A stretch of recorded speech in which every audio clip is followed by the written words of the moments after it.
বাংলাদেশে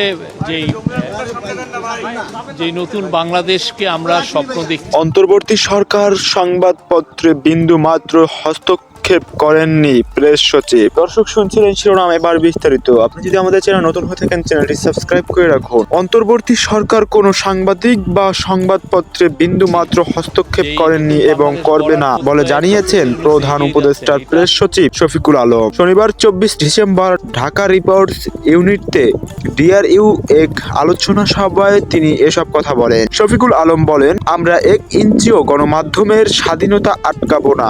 আমাদের সরকারের উদ্দেশ্যই হচ্ছে মুক্ত গণমাধ্যম, মুক্ত সাংবাদিকতা। অন্তর্বর্তী সরকার স্বাধীন সাংবাদিকতায় বিশ্বাসী জানিয়ে তিনি বলেন, গত ৪ মাসে আমরা কাউকে মানা করিনি। আপনারা আমাদের ভুল ত্রুটি দেখিয়ে দিন, ধরিয়ে দিন। ক্ষমতায় থাকলে অনেক কিছু বোঝা যায় না, তাই আপনারা দায়িত্ব নিয়ে ভুল ধরিয়ে দিন।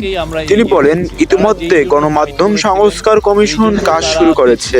তাদের প্রতিবেদনের ভিত্তিতে অন্তর্বর্তী সরকার গণমাধ্যমকে নতুন উচ্চতায় নিয়ে যেতে চায়। প্রেস সচিব বলেন, গণমাধ্যম মালিকরা যেন সাংবাদিকদের মুখ বন্ধ করতে না পারে, এ বিষয়ে তারা কাজ করতে চান। মালিকদের উদ্দেশ্য তিনি বলেন, সাংবাদিকদের বেতন না দিতে পারলে মালিকদের বলবো প্রতিষ্ঠান বন্ধ করে দেন। তো দর্শক, আজকে এই পর্যন্তই ছিল।